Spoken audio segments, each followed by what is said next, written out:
in the early years of the 20th century, this world was being watched by intelligences greater than man's, and yet as mortal as his own.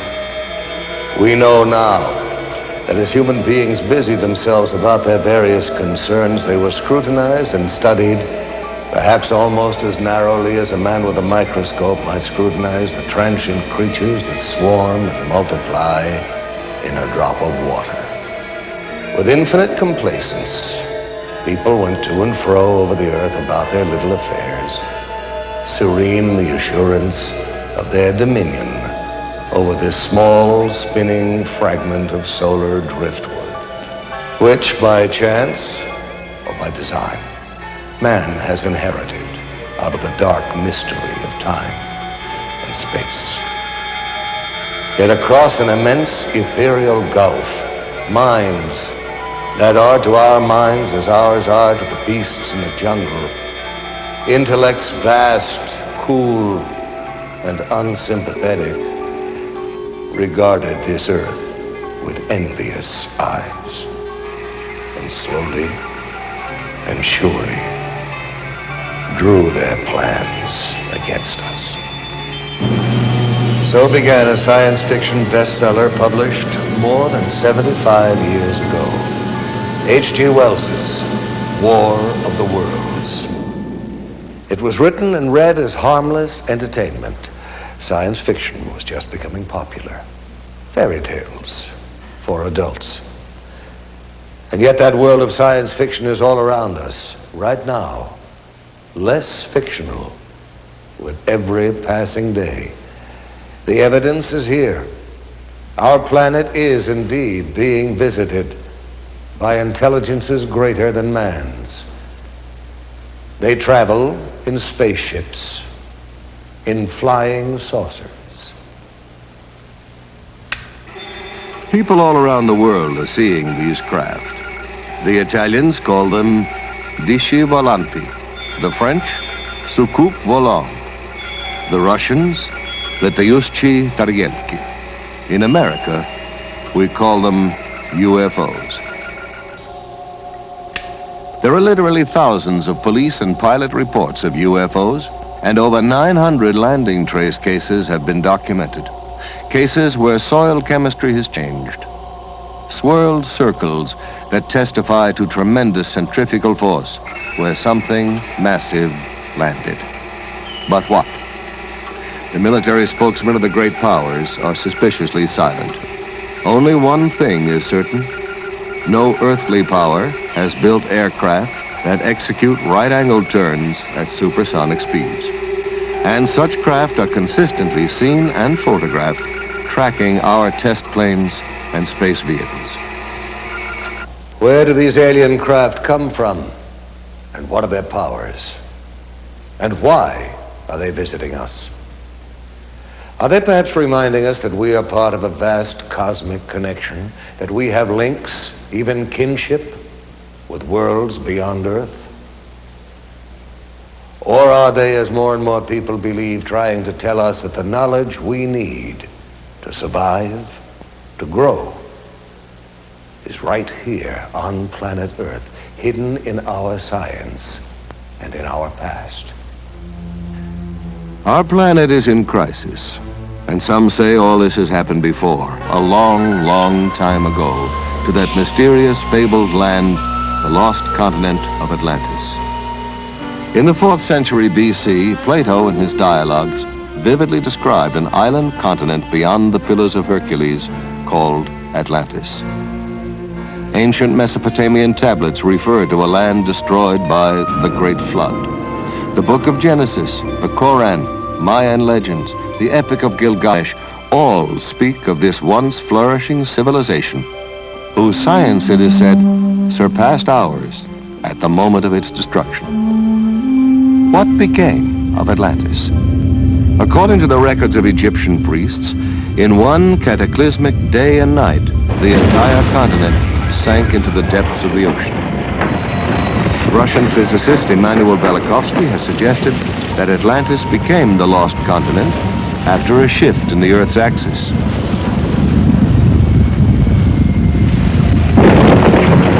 famous psychic Edgar Cayce believed that by misusing the powers of the mind and interrupting the evolution of the planet, Atlantis became the victim of its own perverted super science.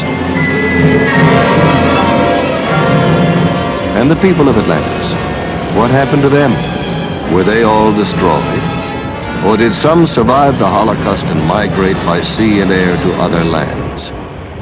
Did some Atlanteans retreat into the ocean and establish a magnificent undersea kingdom that still flourishes there today? Or did they, with their advanced technology, escape into outer space? And have they perhaps, since man first left records on cave walls, been returning in their spaceships to observe us as we build the new Atlantis? What evidence is there that man himself was not the sole architect of the Earth's great ancient structures? Did we indeed get a little help from our friends from space? The Great Pyramid of Giza is the height of a 40-story skyscraper. It's built with 2.25 million stone blocks, some weighing 24,000 pounds apiece. Blocks supposedly hauled hundreds of miles by slaves and beasts of burden. And what of the knowledge necessary for the construction of such a monument? We know now that the Great Pyramid was built facing true north in the exact center of the land map of the world. Not the known world of 2575 BC, but the entire world as we know it today. The only way its architects could have derived such calculations would have been to survey the Earth from high in the air, make a global map, project it flat, then draw meridians through the precise center of the map's land surface. Either that or the information was provided for them by someone else, someone capable of aerial reconnaissance. Some of the pyramids in Spanish America, land of the ancient Mayan, Aztec, and Toltec civilizations, predate even those of Egypt.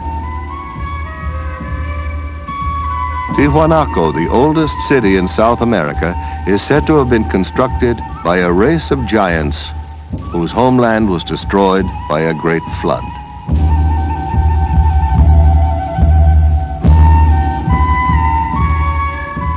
Archaeologists have discovered amazing similarities in architecture and artifacts in Egypt and at Tiwanaku. Similarities which have led some scholars to suggest that these two civilizations might have a common source, that perhaps Egypt was the principal colony of Atlantis in the Old World, while Tiwanaku was one of the drowned continent's colonial outposts in the New.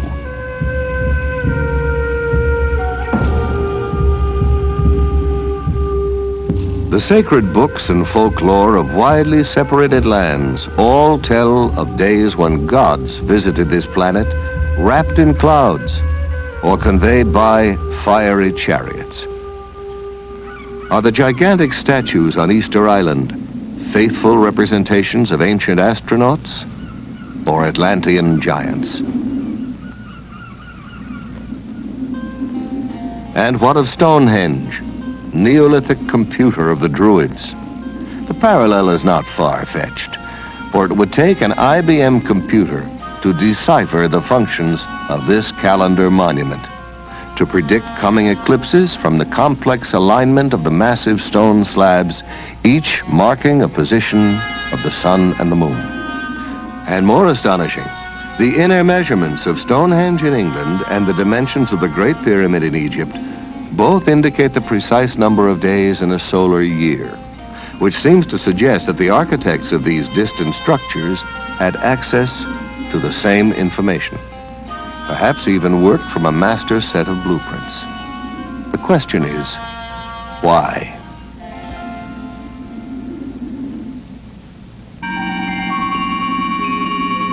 Imagine, if you will, a single team of architects traveling from continent to continent, employing local people to construct navigational aids, great beacons that could be seen from craft orbiting planet Earth. Beacons still operational today. Certainly the most permanent evidence that advanced civilizations have been visiting this planet since ancient times may be seen in these time-defying monuments, a world apart. But let us consider what is happening in our skies today. It was exactly 8:05 p.m. when Air Defense Command received word that a mysterious light was hovering low on the horizon just northeast of Rapid City, South Dakota. Radar operators at Ellsworth Air Force Base shifted their attention to the northeast quadrant of the sky and immediately picked up an unidentified target. Air Traffic Control quickly contacted an F-84 patrolling in the west, asked for an interception, and vectored the jet toward the UFO. A moment later, the jet's radar picked up the unidentified return and locked on. The plane was just 3 miles from its target when the light suddenly moved away with a fantastic burst of speed. The pursuit lasted for 120 miles, but the jet could not gain on the object. Finally, the pilot abandoned the chase. At ground control, the fascinated radar men watched the unknown object change direction and trailed the jet back to the airfield. The evidence is overwhelming that planet Earth is being visited by intelligently controlled extraterrestrial vehicles. In other words, some UFOs are somebody else's spacecraft. There are no good arguments against UFO reality if we consult the evidence. Stanton T. Friedman, nuclear physicist and lecturer, has been consulting the evidence on UFOs for over 15 years. One of the most extraordinary cases he has studied recently was that of Charles Hickson and Calvin Parker, two shipyard workers from Pascagoula, Mississippi, who claimed that while fishing on the bank of the Pascagoula River, a strange craft emitting a bluish light descended and hovered just above the oyster flat 30 feet away from them. Hickson later described how three silvery creatures floated out of the craft, grabbed him, and floated him aboard. It was some kind of zipping sound, and when I turned on around in this area out here, about 40 or 50 feet out there, there was some kind of craft, you know. It looked like it's going to come right onto the ground. But it came on down and hovered about a foot and a half or 2 feet off of the ground. But we didn't know what to do, you know. The river behind us and that out there, not knowing what it was. So, and then before we had time to really do anything, it seemed like an opening appeared. Toward the end, it was, you know, toward us. And the blue light, it had blue flashing lights as it was, you know, approaching the ground, but then they went out. And when the opening appeared, some source of light came from the inside. It was just almost blinding. Some UFO reports are hard even for governments to dismiss, especially when there are photographs to support the witnesses. At approximately 15 minutes to 10 Monday evening, several citizens from the East Los Angeles area phoned our station and stated that they were observing what they thought was an unidentified flying object. After receiving several of these phone calls, Officer Weinkoop and I were dispatched into the East Los Angeles area to investigate these possible sightings. We observed the object traveling in a southwesterly direction and gave pursuit of the object. While in pursuit, I was passenger officer and I was broadcasting a pursuit to my division watch commander, Sergeant Tigroin of Hollenbeck Division, LAPD. During the pursuit, I managed to take one photograph. This photograph negative was booked into police property using this report and this divisional record number. The spacecraft was oval shaped on top and underneath, like a large pancake blown up in the middle. It did not have any dome like many of them have reported to have had.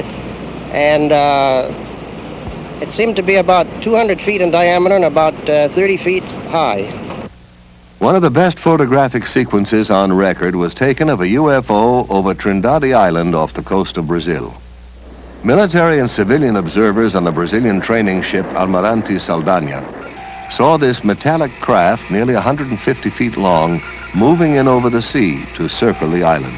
A professional photographer aboard the ship grabbed his camera and took these photographs, which were officially released to the world by Juscelino Kubitschek, then president of Brazil, as authentic UFO pictures. Evidence of UFO activity over water mounts steadily. Jacques Cousteau has reportedly investigated UFO sightings over South America's Lake Titicaca. Thor Heyerdahl saw strange glowing masses underwater during his famous Kon-Tiki voyage. And there are literally hundreds of reports from marine scientists and ship's crews of mysterious undersea craft. What is the connection between UFOs and water? Are extraterrestrials using the oceans of our world as highly developed bases for successive space expeditions? Or are these craft, as some people believe, piloted by descendants of Atlantean survivors who sought refuge long ago under the sea? What evidence is there to support this speculation? We now have the means to explore our ocean floors, and divers have located vast stretches of what appear to be the paving stones of giants, stones as huge as the blocks that built the pyramids, crisscrossing the ocean bed in mid-Atlantic. Archaeologists have found the walkways and pillars of an ancient sunken temple off the coast of Bimini in the Bahamas.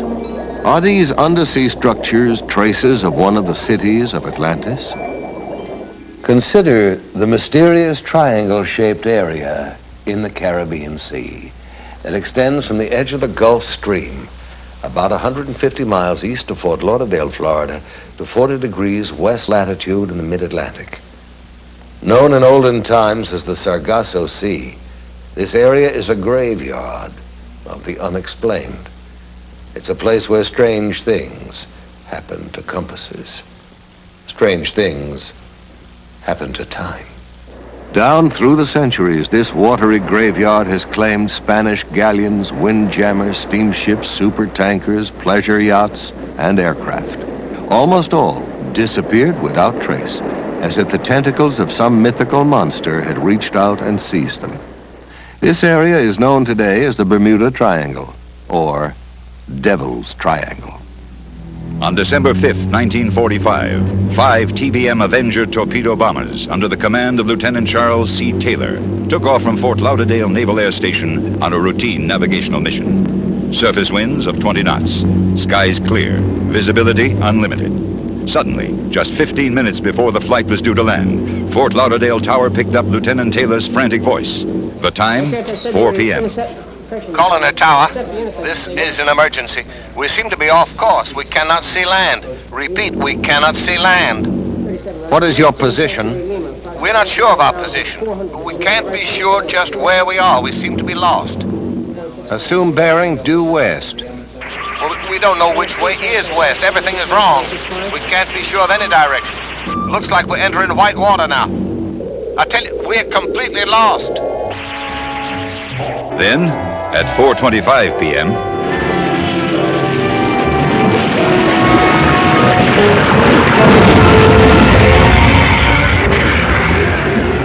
we're completely lost. And then, silence forever. Immediately, the Navy dispatched a Martin PBM Mariner flying boat, a huge craft with electronic tracking gear, with enough fuel to remain airborne for 24 hours. Aboard, a crew of 13. By 7:04 p.m., the Mariner 2 was missing. In 3 short hours, the Triangle had literally swallowed up 6 planes and 27 trained men.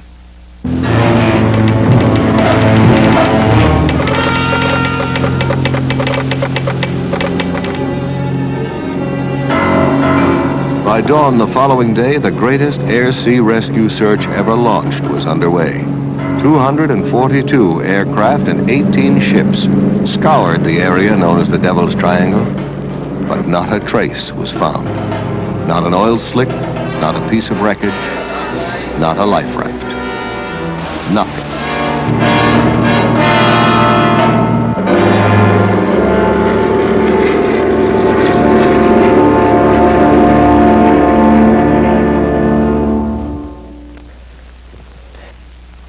There's no comprehensive list of Triangle victims, but the litany of lost ships alone reads like a guest list from Davy Jones's locker.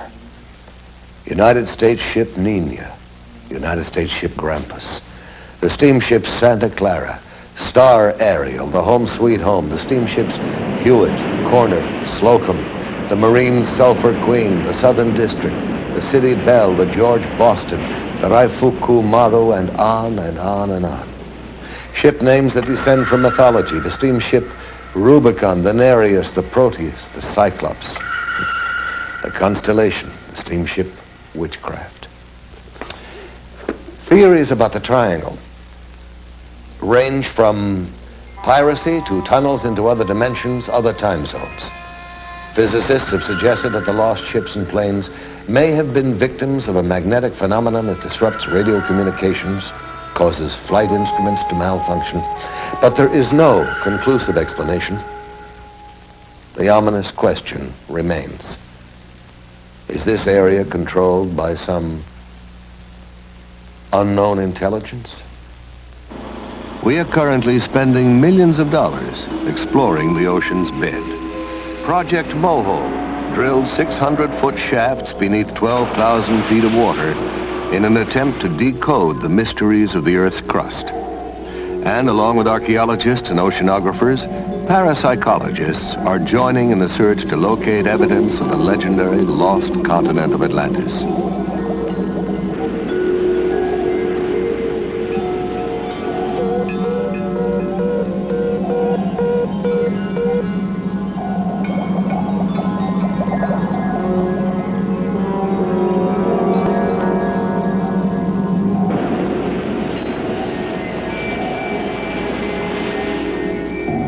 Myths from every country tell of gods and mermaids rising up out of the ocean. What if mythology is really condensed history, and the tales of these enchanted sea creatures are in fact eyewitness reports? What if the whale that snatched Jonah from the raging sea was actually an underwater craft?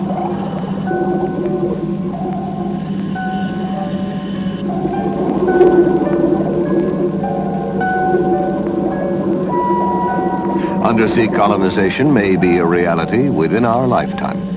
Oceanographic institutes like Woods Hole and Scripps are collaborating with the government in undersea lab experiments to prove that man can live comfortably in an aquatic environment for extended periods of time. In order to survive under the sea and in deep space, man is developing new tools, mind tools, telepathy, clairvoyance, psychokinesis. The young Israeli psychic Uri Geller, who's puzzled scientists with his ability to bend metal with his mind and to dematerialize objects, claims that the power to do this is channeled through him from an extraterrestrial intelligence.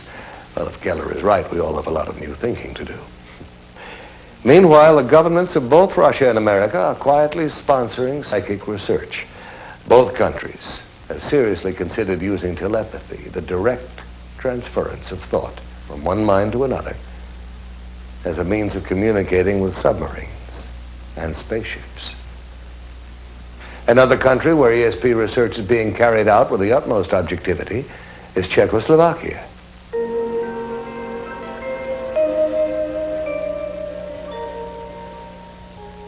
Here in a Czech laboratory, we are watching an experiment in telepathy. The subject is being placed in a deep hypnotic trance in order to free the unconscious to receive the message which will be relayed to him.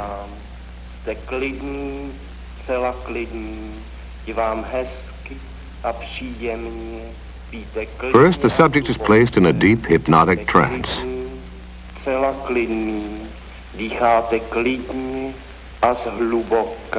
Hlubokým spánkem, spíte nejhlubším spánkem.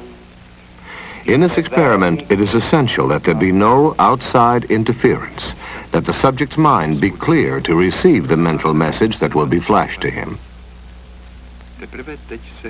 Now the experimenter, previously unknown to the sleeping subject, selects at random an envelope which contains the name of a spice. Pepper. He tastes it, and then mentally tries to convey the actual taste of the spice to the hypnotized subject. Now the scientist is saying to him, what I taste, you also will taste. What is it? And the reply comes almost immediately, pepper. Anno.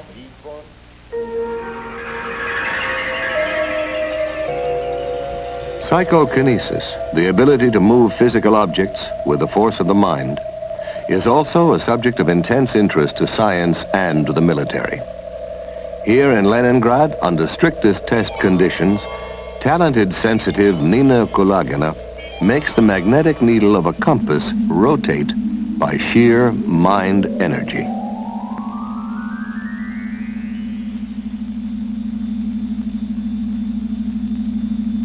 Russian scientists have found that while demonstrating this ability, the magnetic field surrounding Madame Kulagina's body is only 10 times less powerful than that of the Earth itself. Using this same energy, Madame Kulagina can also make non-magnetic objects like these matchsticks, shielded under glass, creep toward her across the table.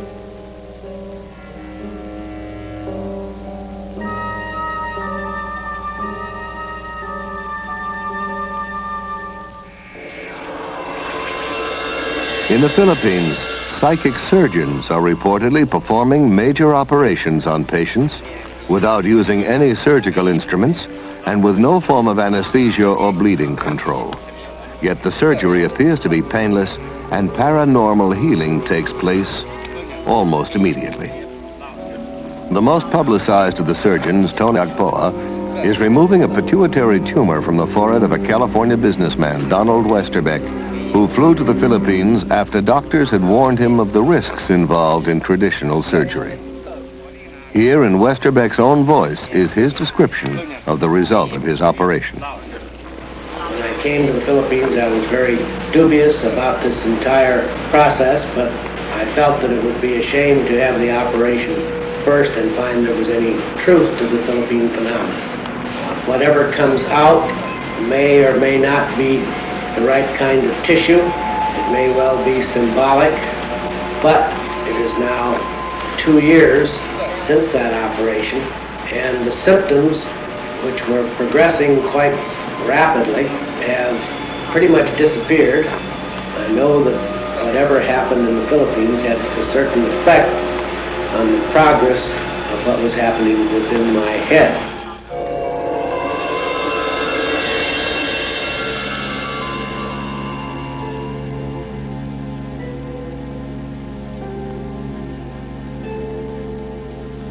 You're here for psychic healing. We have healers here who actually laying on of the hands. Now, whatever your ailment will be affected. In some cases sooner, in some cases a little bit later. You'll be subject to psychic healing. You'll also be subject to psychic readings. They'll help us determine what your particular problem happens to be. The healers have this energy that flows through them, imparting a psychic energy. And this energy will flow to whatever part of the body. I think that most people that really get into healing professions feel like they have some kind of energies come out healing of their ability. hands. They may not know what it is, but I think they get into healing because they're kind of led into it. I mean, physicians, nurses, even chiropractors and others. Have you been doing any heat treatment or infrared or? Nothing. This observer is a licensed physician, an MD, one of the first to inquire into this unusual method of healing to see what it has to offer to his profession. Oh, absolutely. Absolutely. Oh, there's no known physical cause for rheumatoid arthritis, and not really for the other kind, osteoarthritis either. Our usual procedure is to take psychic readings. This is a group of gifted sensitives who possess the extraordinary ability to diagnose a patient's illness by a method known as body scanning.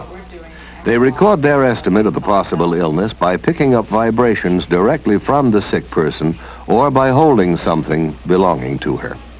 Sometimes there is an actual transference of pain from the sick person to the diagnostician.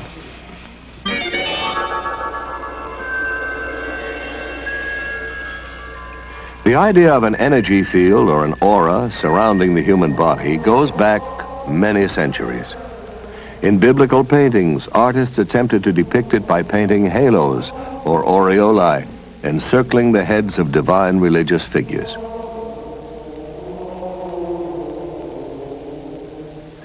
Rather more recently, this NASA picture shows Apollo 12 astronaut Pete Conrad on the moon with a bluish glow around him.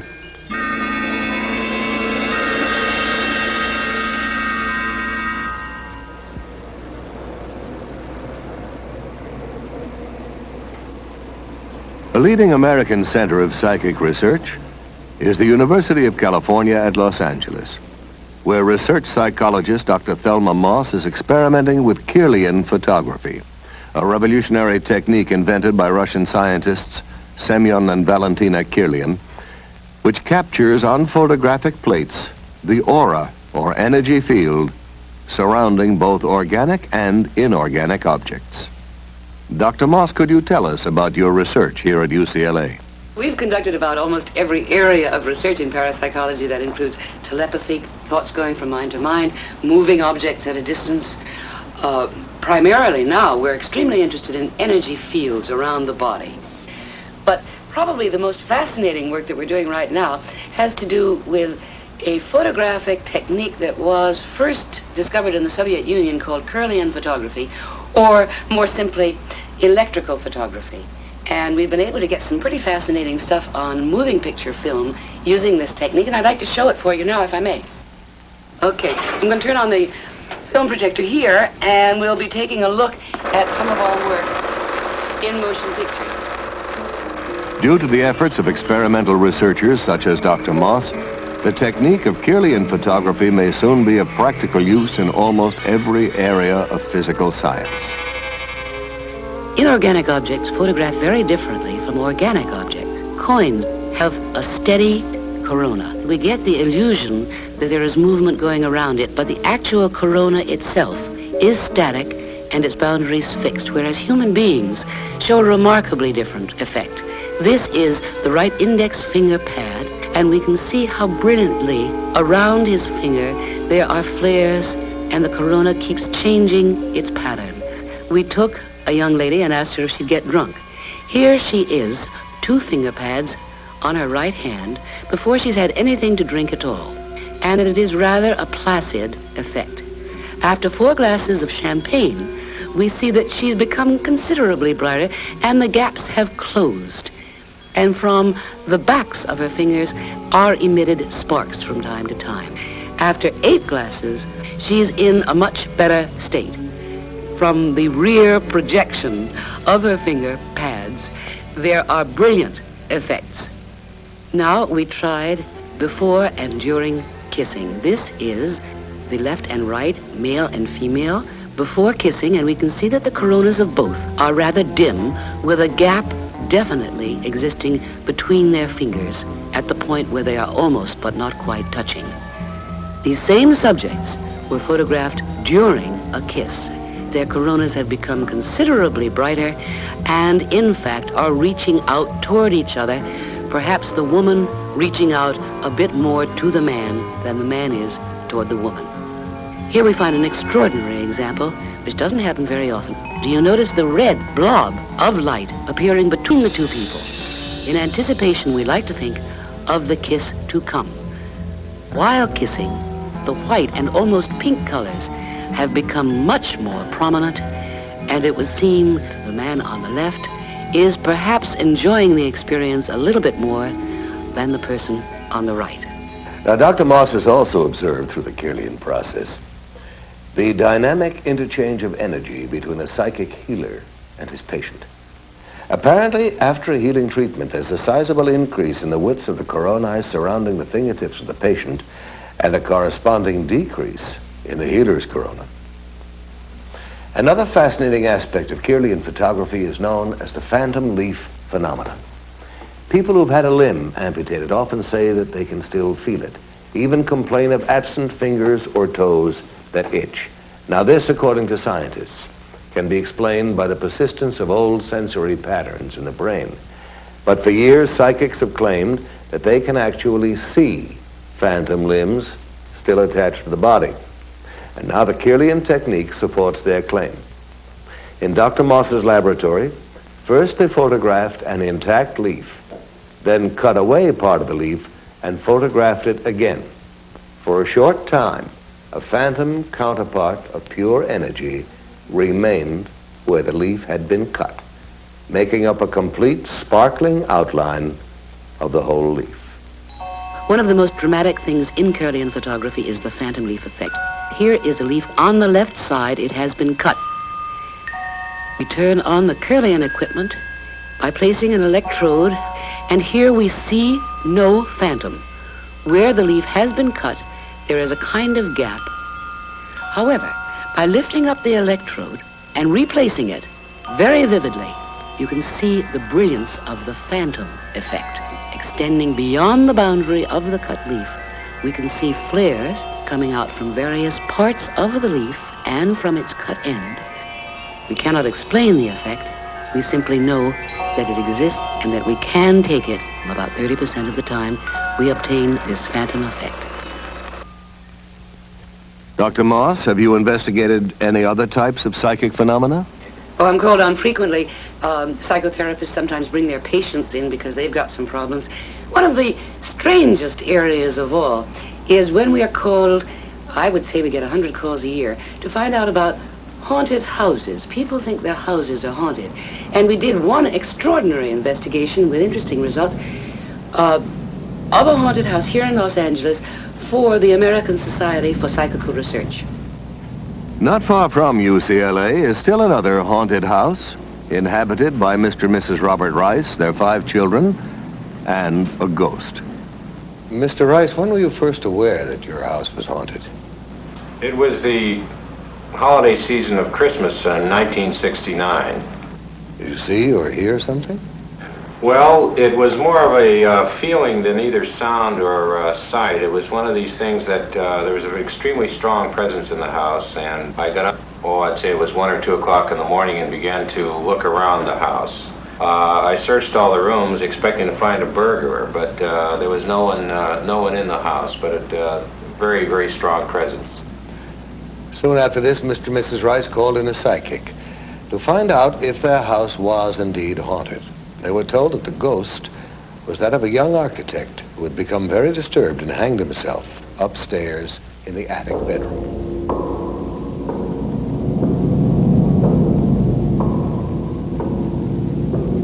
Well, I was working in my studio downstairs. I'm a painter, and this individual had become such a familiar part of our family after a number of years that I more or less tried to communicate with him on working in this painting. I saw a man about 5'7", very thin, dark complected, wearing a white shirt rolled up to the sleeves, open collared dress shirt, dark pants, and black shoes. There was an immediate effect of the painting taking shape. It was almost as if it were directed, although I didn't move my hand. It's not really a painting of him as he looks, it's more of a feeling of his personality. The California Society for Psychical Research came to the Rice's house to investigate the case.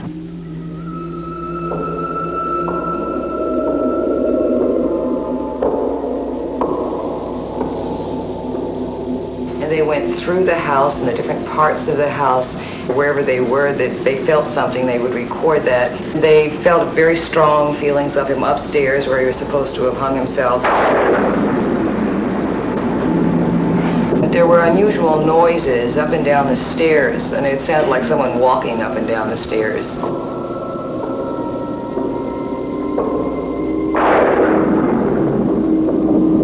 They also saw him in the same light and described him in the same manner that we had seen him.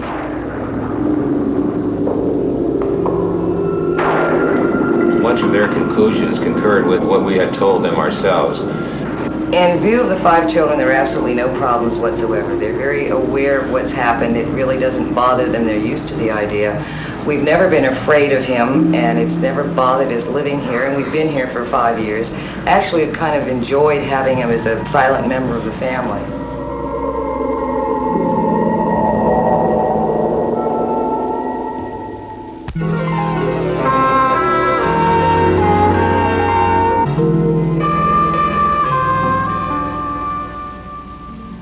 I am Lucretia Black, and I am a witch.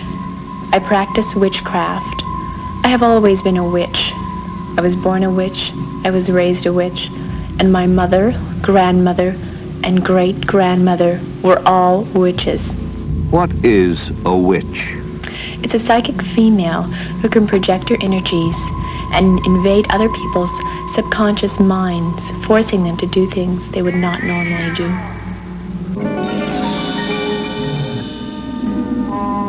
This is Witches' Mill in England, where in the Middle Ages, witches practiced their ancient art. There are witches who worship nature spirits and use plants and herbs to make potions for the sick.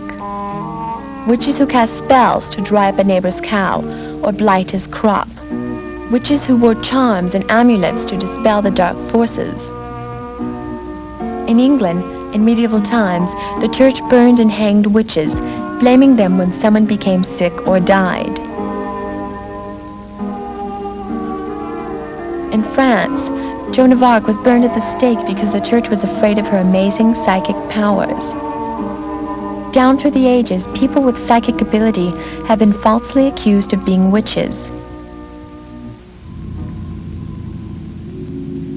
And as recently as 1970, in San Jose, California, an ordinary Midwestern housewife was charged with practicing witchcraft.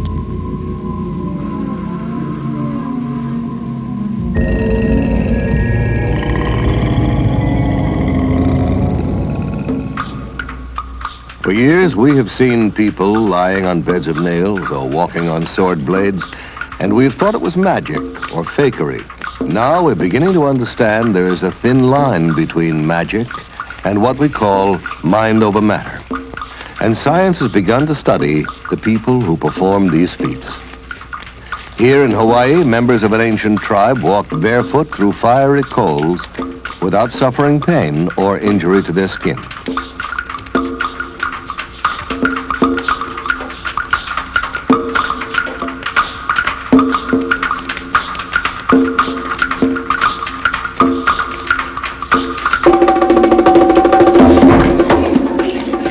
All around the world, highly specialized rituals are performed that tug at the deepest unreasoning levels of the human mind. In Brazil, voodoo cults still flourish. Ceremonies are enacted where voodoo priests invoke the spirits of the dead to take vengeance on the living. Animal sacrifices, chanting, and beating drums incite the crowd to near hysteria.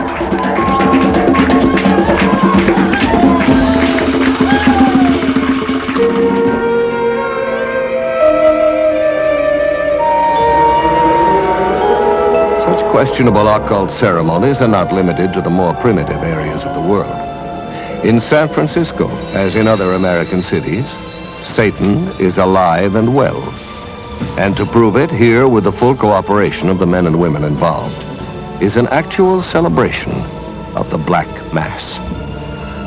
In nomine Dei nostri, Satanas Luciferi excelsi. In the name of Satan, the ruler of earth, King of the world, open wide the gates of hell and come forth to greet me as your brother and friend. Grant me the indulgences of which I speak, for I live as the beasts of the field, rejoicing in the fleshly life. I favor the just and I curse the rotten. By all the gods of the pit, I command that these things of which I speak shall come to pass. Blessed are the strong, for they shall possess the earth. Cursed are the weak, for they shall inherit the yoke. Blessed are the bold, for they shall be masters of the world. Cursed are the righteously humble, for they shall be trodden under cloven hoofs. Command for us! Command for us! Hail Satan! Hail Satan! Hail Satan!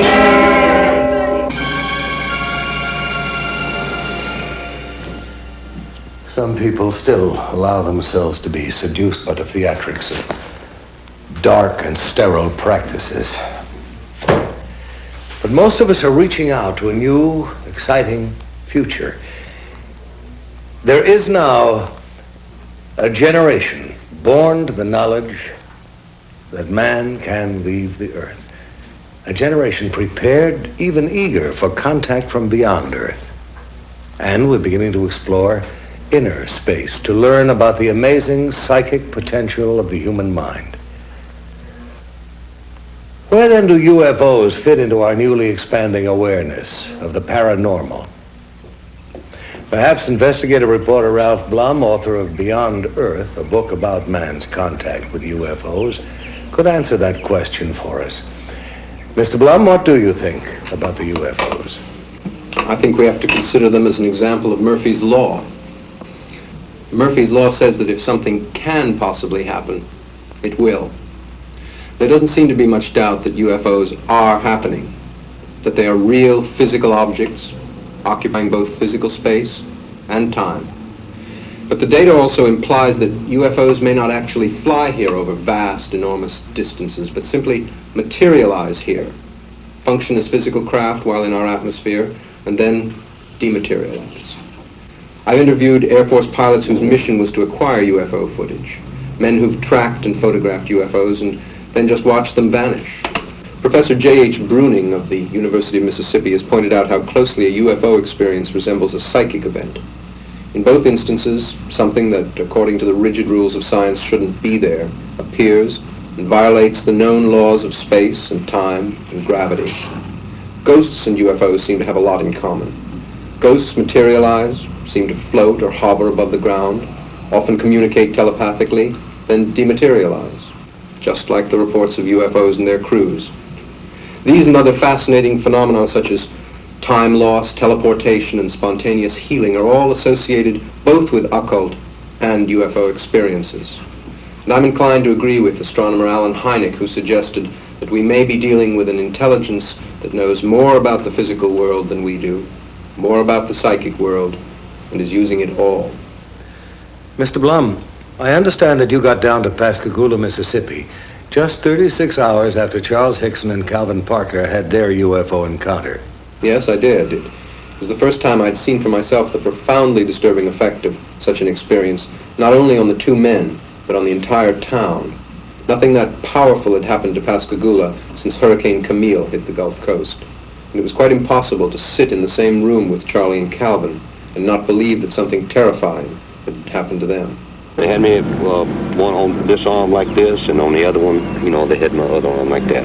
And I just seemed to lift up to the same height they were off the ground, and we just moved into the craft. Now inside, how did they lay you out? Do you remember how it happened? Yes. I didn't see any tables or chairs or anything in there. I'm not saying it wasn't in there because the light was almost blinding, but I didn't see any. And when they carried me inside, they seemed to just lean me back, And this eye, well, I keep referring to it as an eye, it moved up in front of me about this close. Mm-hmm. And it started right at my eyes, looking me right in the eye. Uh-huh. And it hesitated there for a few seconds, and it just started moving over my entire body. When they brought me from the craft along this area here, and they didn't drop me, they just released me back to the ground. And I fell. I don't know why my legs were weak. I don't know why it was the fright or what it was, but I fell onto the ground. And that's when I seen Calvin. He's standing right over here in this area, and he was standing facing the river with his arms outstretched like that, just like he was staring at something. A man in Missouri gave a paper on 546 landing cases from 34 countries. These all involve traces, that is, where some marks were left after the UFO took off. One place where this happened was on the Johnson Farm in Delphos, Kansas, November 2nd, 1971. The strange marks in the middle there are a ring of soil affected by a UFO. There are a whole host of tests run on the ring. It's clear that something strange happened to the soil as far down as 14 inches deep. To give you an example of what happens to soil, the soil on the left was from that ring, obviously different in color and texture, and I might say from laboratory tests also different in composition from the normal soil on the right. As long as UFOs remain in the air and perform impossible acrobatics, we can all enjoy arguments about who is hallucinating. And the military can tell the anxious citizens you did not see a flying saucer. That was Venus, or swamp gas, or migrating geese, or whatever. But all that changes when a UFO lands and aliens disembark. One of the most amazing and agonizing of such experiences involved a couple named Betty and Barney Hill. While driving through the White Mountains of New Hampshire in 1961, the Hills lost several hours on the road. Unable to account for the missing hours and plagued by recurring dreams, they finally sought psychiatric help. While under time regression hypnosis, both Barney and Betty Hill relived being taken aboard a strange, glowing craft manned by beings not of this earth. While aboard, they were given an extensive medical examination and told that they would not remember what had happened to them. This is a model of one of the UFO occupants as described by Betty Hill under hypnosis. They were under 5 feet tall, with grayish skin, and communicated by some sort of thought transmission. In contrast, the creatures that floated toward Charles Hickson appear to have been servo mechanisms or robots. The pointed spike ears prompted astronaut Brigadier General James McDivitt to suggest that they were probably some kind of advanced radar device. Another version of what they look like, this is a drawing made by an artist, a composite based on hundreds of eyewitness reports. And obviously most landings don't get reported. This character is about 4.5 feet tall or so. 2 arms, 2 legs, a head and a body. Slightly different facial features, obviously not like any of our friends down here on Earth.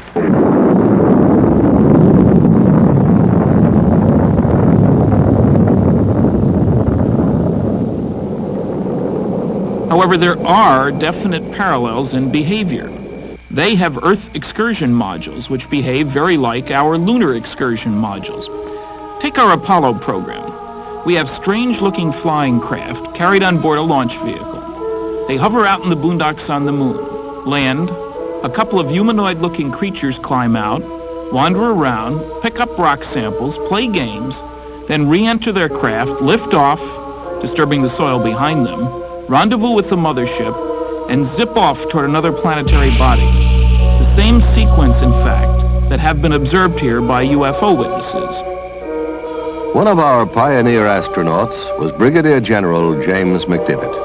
In 1965, General McDivitt spent 4 days in outer space as command pilot of Gemini 4. General McDivitt, have you ever seen a UFO? Yes. During my flight on Gemini 4 in 1965, I saw an object in space fairly close to our spacecraft that I could not identify. It looked to me like maybe the upper stage of another rocket. I tried to take some pictures of it, but unfortunately the pictures did not come out properly. We never were able to identify what it was, and all of our ground radar tracking data indicated that there shouldn't have been another object anywhere near us at the time. General McDivitt, do you know anyone else who claims to have seen a UFO? Well, yes. As a matter of fact, I know all kinds of people who claim to have seen them. Some of them are very legitimate, and some of them I think are just having fun. I had an opportunity recently to meet a gentleman from Mississippi who claims to have actually been taken into a spacecraft. And quite frankly, I believe that that gentleman is telling what he considers to be the truth. He wasn't looking for publicity. He wasn't trying to be funny. He was trying to be very honest. He was very sincere. And quite frankly, I walked away from the whole conversation with him believing that what he said is true as far as he's concerned. Well, I kind of thought it was people at first, you know, off like that. But of course, when they appeared there in front of me, it was the most shock I've ever had in my life. They were shorter than me. I'd say about 5'2" or 3", and they didn't have a neck. Their head, it seemed to come directly to their shoulders. And they had something that came out to a point about where a nose would be, and on each side the ears. And I believe that they looked like they were a little longer on the ears than the nose. But it seemed to me when they came out that doorway, or that opening or whatever it was, then just almost instantly they were right there on us. Their arms, they had arms, and I saw the arms moving here and in the shoulders. But they had weld. I mean, their fingers were weld, and then they had something like a thumb, and they were like this. Mm-hmm. Can you tell me about the lie detector test? When they were asked to come over here to talk to these people, they had in their mind that it was just a big joke. And if I understand it correctly, they ran one test on Mr. Hickson. The machine showed that he was telling the truth. Then they run another one, And then the examiner, he began to wonder himself. So he ran the third test, and he believed just what Mr. Hickson had told him.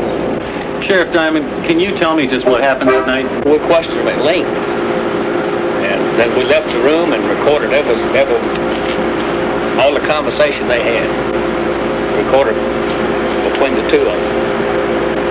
And one of them kept wanting to pray. And he said, after all I went through on this earth, he said, why should I have to see something like this?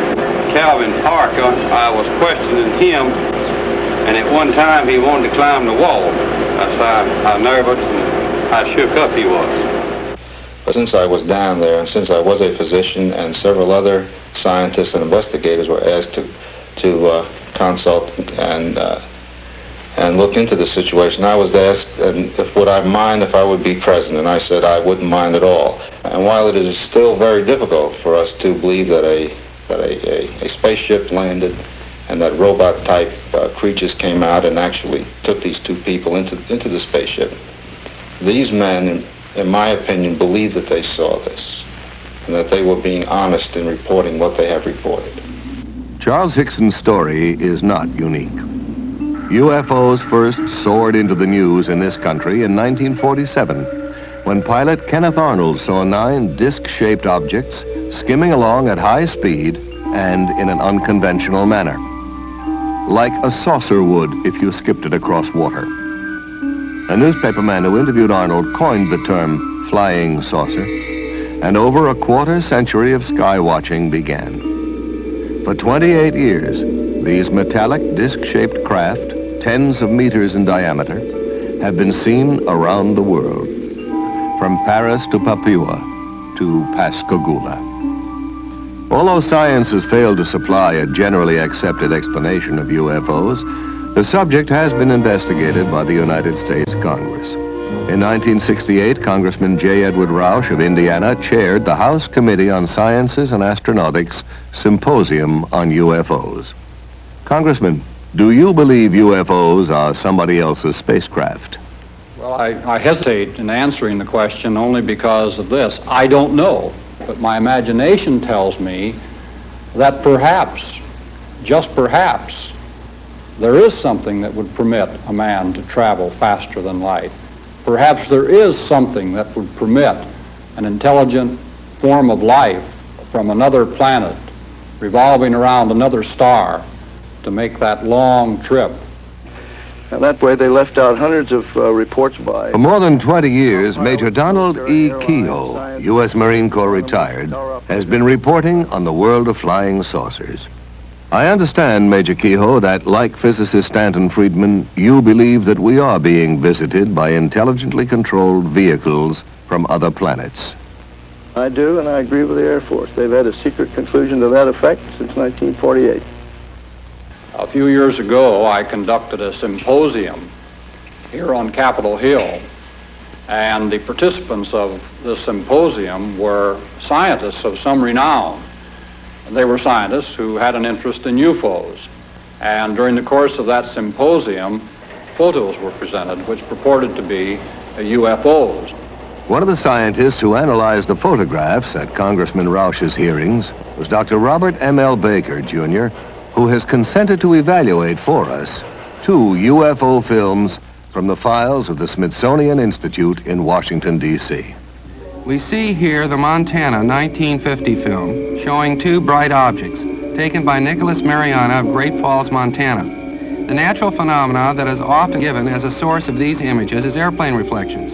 Airplanes, unless moving at unrealistically high speeds, would have to be so close to the observer as to be identified as airplanes in order for them to portray the kind of motion seen on the film. I don't concede these images to be airplanes, airplane reflections, comets, or other well-understood natural phenomena. We don't know whether these are sophisticated weapons. Everyone denies that they are. Our own country denies that they are sophisticated weapons of this country. This film was taken in 1952 by Delbert Newhouse, a Navy photographer, near Tremonton, Utah. He estimated that there were approximately a dozen metallic objects shaped like 2 saucers, one inverted on top of the other. The official explanation was that the objects were a flock of soaring gulls. But Dr. Baker had this to say. Birds, such as gulls, simply don't make the kinds of accelerated turns at high speeds that were measured on the film. There also exists some meteorological data that would indicate that there were no updrafts that could have allowed the birds to maintain flight for long periods by simply spiraling. It would seem more likely to me that it is some natural phenomena or even possibly something from outer space. There is, however, another theory.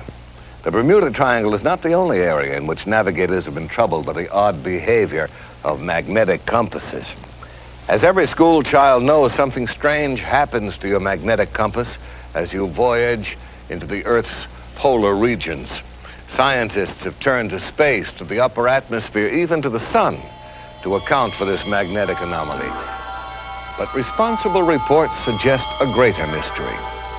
A large concentration of UFO sightings in the Arctic and Antarctic has led some experts to speculate that these regions may serve as landing bases for extraterrestrial craft. It's even been suggested that the flying saucers, in fact, emerge from and re-enter the Earth's interior by polar doorways, and at the center of our planet is their true place of origin. In 1947, Rear Admiral Richard E. Byrd, in command of the U.S. Navy Task Force, flew 1,700 miles beyond the North Pole, not as would be expected over frozen icy wastes, but across a vast land of mountains, freshwater lakes, rivers, green vegetation, and animal life, a land not recorded on any map. From the evidence provided by Admiral Byrd and other famous explorers of the Arctic and the Antarctic, it has been suggested that the Earth is not, as we have been taught, a solid sphere with a fiery center of molten metal, but is in fact a hollow shell in which a small amount of the original fire remains to form a central sun capable of emitting light and of supporting plant growth.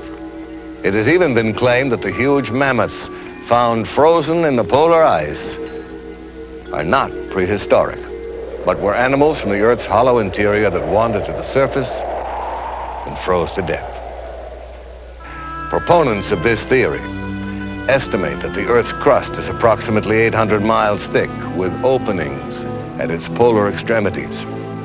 They suggest that Admiral Byrd and other explorers actually entered the openings leading to the Earth's interior without knowing it. These explorers assumed that they were still traversing the outer surface because the downward slope of the entrance is so gradual and because they could not see the other side of the opening, which is hundreds of miles away. Almost to a man, scientists ridicule the hollow Earth theory. They will tell you that the only hollow spaces anywhere near the poles are located in the heads of those who believe in the theory. And yet a number of disquieting questions remain unanswered. How then do we account for the warming effect, the presence of increasingly warm winds as one travels north beyond 70 degrees latitude? Why do these winds carry enormous quantities of black dust? Why does colored pollen stain the snow red, green, and yellow over thousands of square miles of the Arctic? Why are all icebergs composed of fresh water? And why do explorers find tropical seeds and plants and even trees floating in the fresh water off these icebergs? Where do all these things come from? Well, the answer to these questions is obvious to anyone who believes in the existence of an unexplored region hidden in the Earth's interior. But the hollow Earth theory is not limited to this planet. In his book, A Journey to the Earth's Interior, Marshall B. Gardner discusses the bright lights seen shining from the polar caps of Mars, Venus, and Mercury. Concludes that these planets also have hollow interiors and central suns.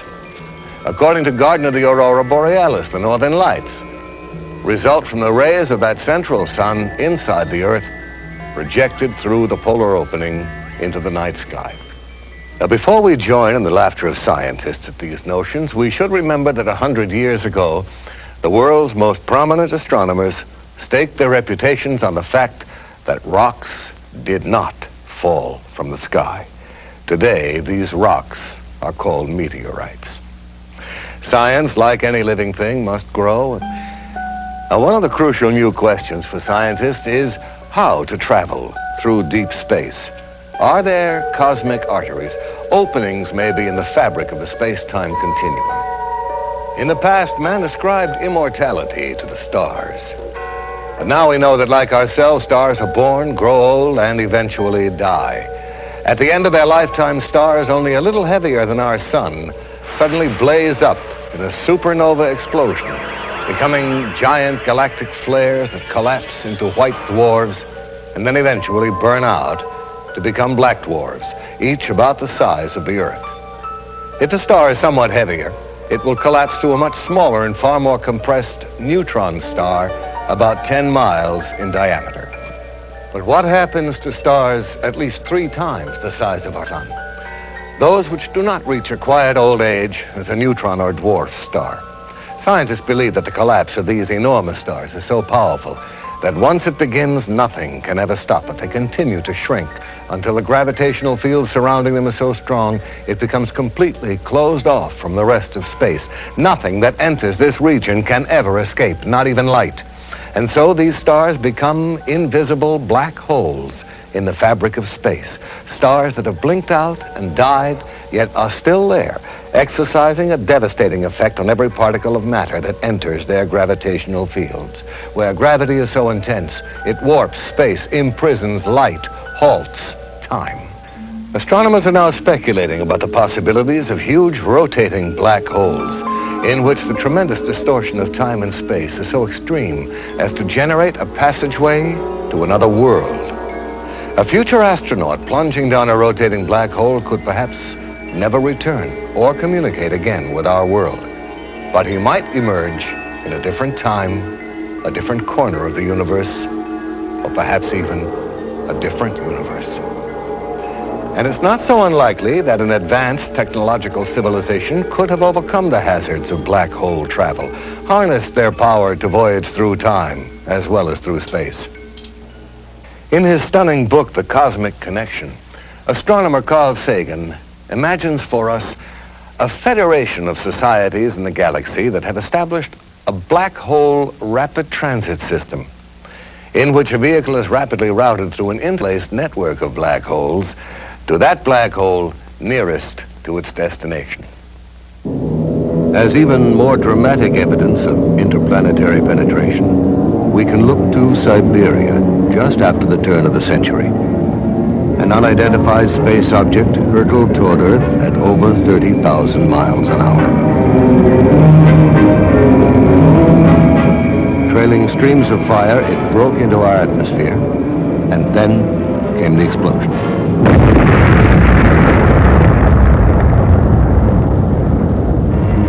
Equal in force to a thermonuclear blast. A huge mushroom of fire and smoke, an explosion like none recorded on Earth before that left traces of radioactivity and felled trees within a 40-mile radius. And yet there was no sign of a crater. On January 7, 1948, officials at Godman Air Force Base near Fort Knox, Kentucky, observed a strange object passing over them at high speed. Minutes later, at 2:30 p.m., a squadron of B-51 fighters approaching from the south was asked by the Godman Tower to investigate the UFO. Captain Thomas Mantell, the squadron leader, left the formation and began to climb. At 2:45, Mantell notified the tower he was at 15,000 feet. There's something in sight above and ahead of me. Some kind of a huge metal object, but it's not a plane. I'm going to 20,000 feet. At 3:15, Mantell radioed again. It's now directly ahead of me and moving at about my speed. I'm trying to close for a better look. That was Captain Mantell's last transmission. All further attempts to reach him failed. Less than an hour later, searchers found the plane. Mantell was dead. His shattered watch had stopped at 3:18. Does our military have in its possession the twisted metal remains of crashed UFOs, the charred bodies of space crewmen? I don't know. There are no easy answers. But one thing is clear. With the formidable resources at its disposal, the American military has to have the best collection of UFO data in the world. And I really think it's time they shared that data with the people. I must say I have some sympathy for the military, especially the Air Force, whose province is, after all, the wild blue yonder. What do you do when something unknown is penetrating your airspace and you can't cope with it? The bureaucratic solution seems to be, when in doubt, classify. But I also have real sympathy with the people who are the victims of this policy, people whose lives will never be the same because they had the courage to report what they saw. I admit some people have been seeing some pretty strange things lately. One of the strangest and most bizarre is the appearance of huge hairy creatures that walk upright on two legs and are frequently sighted in areas where UFO activity has been reported. Somewhere in these dense forests lurks something for whose origin and existence science can offer no earthly explanation. Called Sasquatch in Canada, Bigfoot in the western states, Folk Monster in Arkansas, Momo in Missouri, Skunk Ape in the Florida Everglades, these foul-smelling giants, some of them reportedly 10 feet in height, crash around in the undergrowth, uproot trees, invade logging camps, and terrify witnesses.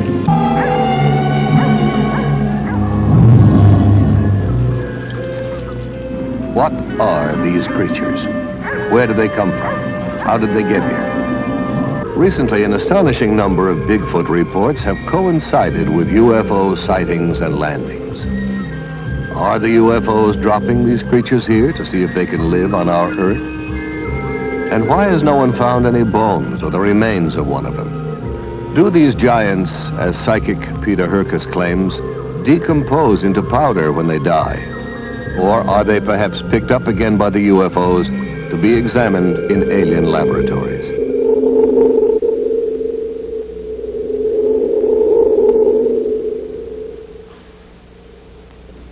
Is the Bigfoot a cosmic mutation? Incredible as this notion may seem, we're contemplating even stranger possibilities in our own laboratories.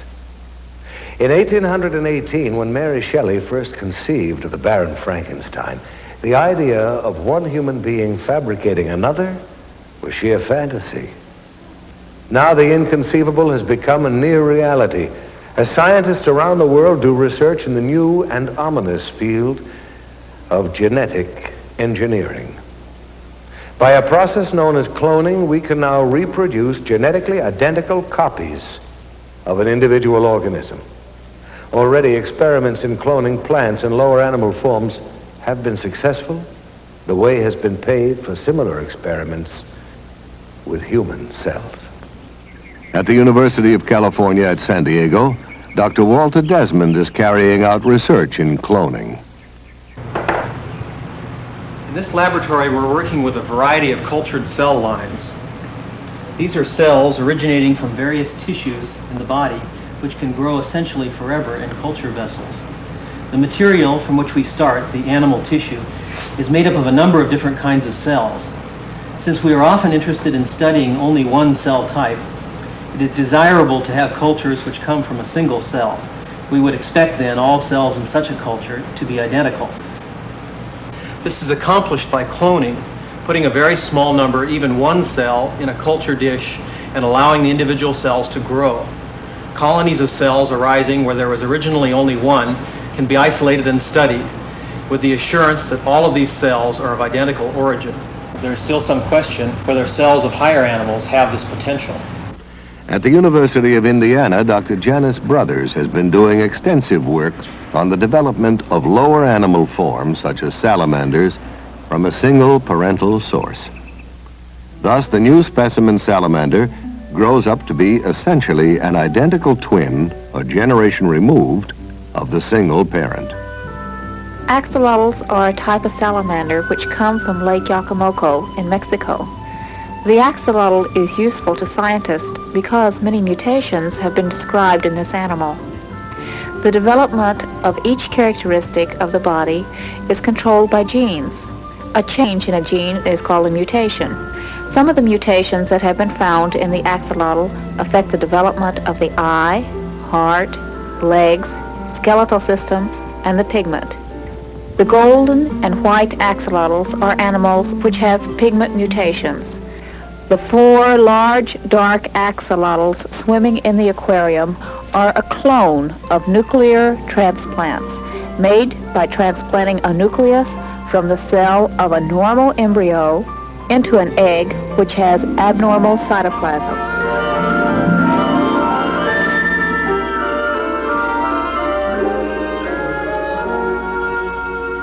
First, man thought that only man possessed communication systems.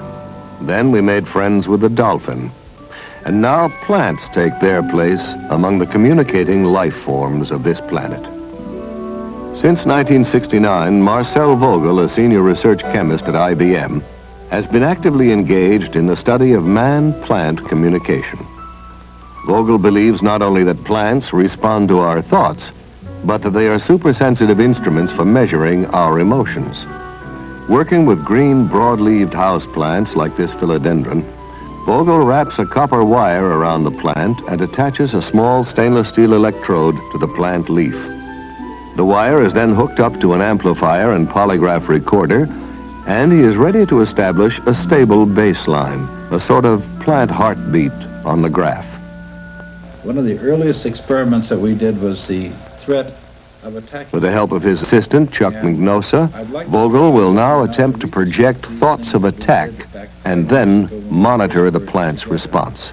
So what I'd like to have you do, Chuck, is to build a strong thought form of an attack. Chuck, think a strong thought of attack and then commit the act on the plant. Any shift of the needle on the graph is regarded by Vogel as a response from the plant.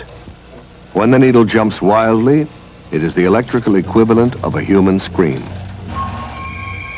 Next, we will see both Marcel Vogel's and the plant's response to his assistant, Tom Montalbano's directed thoughts. Both the plant and Marcel Vogel are tied into the narcophysiograph biofeedback machine. This is the plant response telemetered through the stainless steel electrodes. Here is Marcel's galvanic skin response. This trace is Marcel's pressure and his cardiovascular relaxation and tension of the blood vessels. This trace is the temperature variation coming from Marcel's hand. As you can see, it's lowering. Now be quiet. Now I'll focus into you, Tom. Tom, do you like women? Definitely. Now it's responding to you. And this time I'll focus on to your liking of women. Now here you have my response to your thought, but nothing with the plant yet. Now we're getting an emotion, a response, you see, right here. I had a thought of doing some healing work. Good. Now repeat that operation, that thought. There's the repeat. There you picked it up. Now it transferred. See, your mind was locked in. There's the thought finally transferred. All right.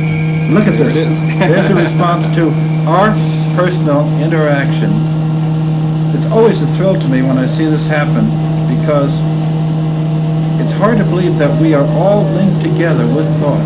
So we really become one with each other and nature. And that's why I love this type of work. Now here's my response to the thought of love. I said the word love. But look at the Marcel Vogel is pointing out how, with identical equipment, the plant's response is greater than his own. That it actually picks up more information and is therefore a finer instrument for measuring emotion than man himself. Research into the secret life of plants raises some awesome moral questions. Should we, for instance, give up cutting roses in our gardens? Should we eat only vegetables that have died a natural death? And what is natural when we speak of death? The human race has come a long way since Faust sold his soul to the devil. Now we are ready to negotiate with death, to treat dying and death as a disease, and a curable disease at that. In March of 1963, biologists at the University of Oklahoma confirmed that the skin cells of the Egyptian princess Mene were still intact and, in effect, alive. Yet Princess Mene has been dead for several thousand years. Ancient Egyptian priests apparently knew many of the secrets of life preservation, secrets we are now in the process of rediscovering through a branch of science so new that most people have never heard of it. The name is cryonics.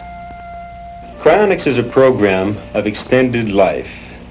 Because of the tremendous gap between the research laboratory and the general practitioner's office, it appears it is no longer appropriate to bury or cremate an individual simply because he is suffering from a terminal disease and has suffered a cardiac arrest. In fact, there is much more we can do utilizing the newest developments and breakthroughs in the science of cryobiology. In fact, cryonics regards dying and death as a disease, most serious indeed, but not necessarily incurable. How do you cure a patient of death? Well, under ideal conditions, a patient would be in a hospital, and just seconds after cessation of heartbeat, death certificate would be signed, constituting legal death. Immediately, the patient's body temperature must be reduced to 0 degrees centigrade just as soon as possible. This is accomplished by usually placing the patient in a cold bath solution and rapidly reducing the body temperature. The purpose is that we are trying to reduce the metabolism. We are trying to slow down the dying process as rapidly as we can. Preparing the body for the second phase of cryonic suspension, which is perfusion, where the body is actually brought down to temperatures all the way down to 300 degrees below zero. This process of perfusion consists of replacing the blood in the body with a biological antifreeze that protects the cells from these very, very low temperatures. Once the patient has gone through the perfusion process, they are placed in a temporary environment of dry ice until a capsule has been prepared, a cryogenic storage vessel made out of stainless steel that will contain the patient's body and also provide the low temperature refrigerant. In this case, we're using liquid nitrogen, which has a temperature of minus 320 degrees Fahrenheit. At this temperature, for all practical purposes, time ceased to exist. We are not in the business or interested at all in freezing dead bodies and trying to bring them back to life. In fact, what we are doing is we are slowing down by utilizing low temperature biology. We are slowing down and stopping the dying process just as soon as it legally becomes possible. The churches are very much in agreement with the objective of extending and saving precious life. Here we have a young lady who was placed in cryonic suspension. And actually, the church not only agreed with the procedures, but actually provided a Monsignor to come down and bless the capsule in the hope that, indeed, that this woman could be saved. How did you become interested in this research, Mr. Nelson? Well, as a child, I was fascinated with the phenomena of hibernation, how animals could survive long, foodless, cold winters. Most recently, we had a real example of a human being, a young man by the name of Armando Sacaros, who wanted to escape from Cuba. And he conceived of the idea of stowing away in the wheel well of a high-flying jet. He didn't realize that the ordeal that he was about to encounter was a situation where the altitude at 39,000 feet does not have enough oxygen to sustain life, or that the outside temperature was minus 40 degrees, and that the wheel well is not a pressurized compartment. Any one of these factors could have and should have taken his life.